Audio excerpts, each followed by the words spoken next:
4 tips for winning as a buyer in a seller's market.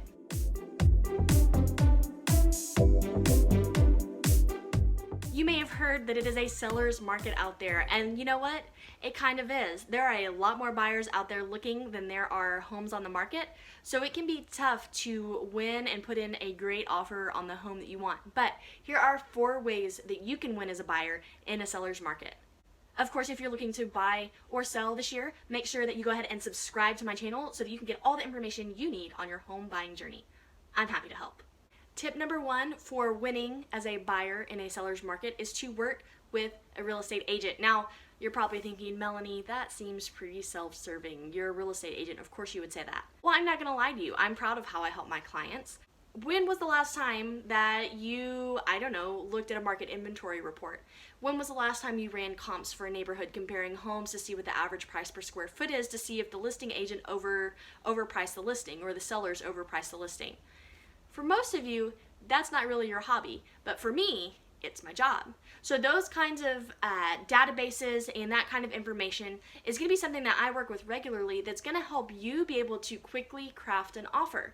There are a lot of different parts to the contract that you typically use to buy a home in Texas. It's called the TREC 1-4. There are a lot of different pieces in that contract. Even if you're not going to increase the price that you offer, there are some other things that you can add or you can take away that are going to make your offer more appealing to a seller. We also have access here in Houston to a part of HAR that is not accessed by the general public. There's a section called Coming Soon, and so if agents choose to list their listings as coming soon, we could see those several days before they actually hit the market and possibly help you be one of the first people in the door for a showing.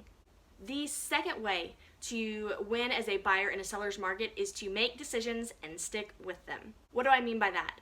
You don't want to be wishy-washy on your budget if you're out looking at homes right now. You want to know what your max price is. Maybe the bank pre-approved you for more than you're comfortable paying. I know that was the case for us. So we made a concrete decision to be about $20,000 lower on our purchase price than the bank pre-approved us for. And the home that we found was actually a little bit lower than that. So just because the bank pre-approved you for something doesn't mean you have to spend up to that number, and a lot of times it's better to stay a little bit below it. So you want to make a concrete decision based on what your purchase price will be or what your monthly payment could be. I recently worked with a buyer that the purchase price wasn't as important to her as the monthly payment. Actually, I'm working with a buyer right now. She looked at a home that was $181,000 with a tax rate of 2.7. There was a home that was $154,000, but the tax rate was 3.7. And when we look at all the payment estimates, that home that was listed almost $30,000 less was actually going to be more per month. So a lot of times making a decision on your monthly payment is also going to be really important. You also want to make sure that you know what are your needs and what are your wants. Your needs may be a 1-story home. Your needs may be within a certain school district if you want to stay within the school district you're in, or you want to move to one that you feel like is a better fit for your family. Your need may be a swimming pool. We know that pools are really popular right now with people staying home more but still wanting to be active and things like that. And maybe, you need to go out there with the kids like 5 times a day so they can swim off all that energy, right? So you need to decide, what you need. On the flip side, maybe you don't care if it's a 1-story or 2-story, but you'd like a 2-story.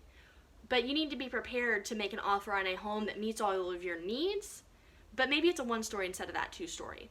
Or maybe you prefer to stay, zoned to the same junior high, but you found one that has all of your needs, but it would be moving junior highs. Now, I used to be a junior high teacher. I know that moving junior highs can be tough, but sometimes it works out for the best, to be honest with you. Okay, so you need to make sure you are clear on your budget, both your overall purchase price and your monthly payment. And you also want to make sure you are clear on your needs versus your wants, so that if you find a home that checks off all of your needs but doesn't check off quite all of your wants, you can make a fast decision on whether or not you want to purchase that home. Tip number 3 is to do your research before you go to a showing. As a real estate agent, I help with that. Every time we go to a showing, I learn a little bit more about what my clients are looking for. Maybe, bathroom storage. I have a client that when we visited a home that didn't have, very much bathroom storage, she kind of noticed that and said, I'd really like a home with more storage. So now, before we go to a showing, we look through all the pictures and say, hey, look at these bathroom cabinets. That doesn't look like there's very much space. Or, there's all these pictures of these homes, but you know what I noticed? I noticed there's only 1.5 bathrooms instead of 2 full bathrooms, and you really said that you wanted 2 full bathrooms. Is this a home that you want to see and purchase? And again, that kind of goes back to that whole needs and wants things too. You want to make sure that you're taking advantage of listing photos, that we're taking advantage of tax information, that we're taking advantage of virtual tours if the agent and the seller have made those available, to really dial in on what we're looking at before we go to a showing. Going and seeing 20 or 30 homes can be confusing and it makes things all run together.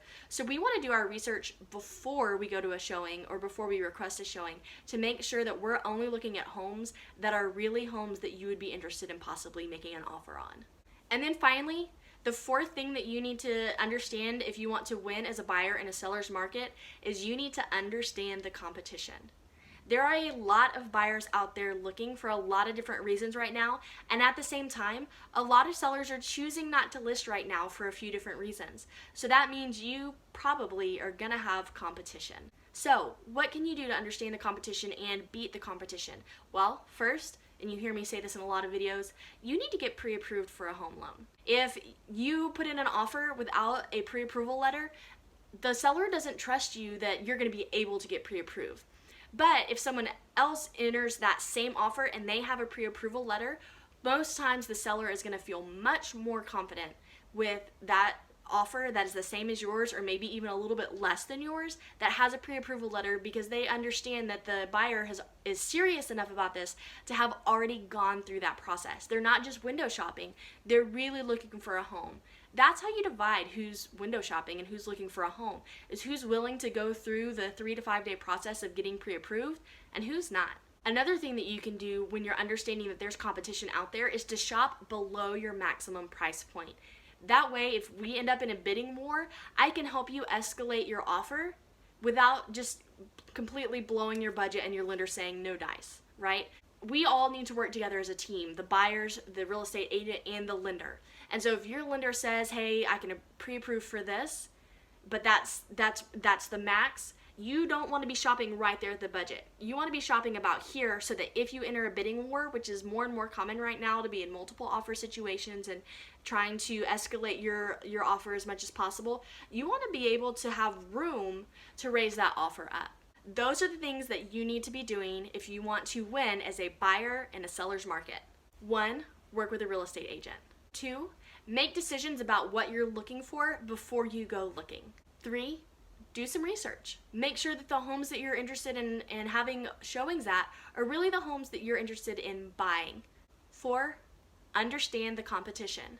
You want to make sure that you're pre-approved, and you want to make sure that you're shopping maybe a little bit below your maximum budget point so that you can escalate your offer in a bidding war. That's all I've got for you today. So I hope something really great happens to you today.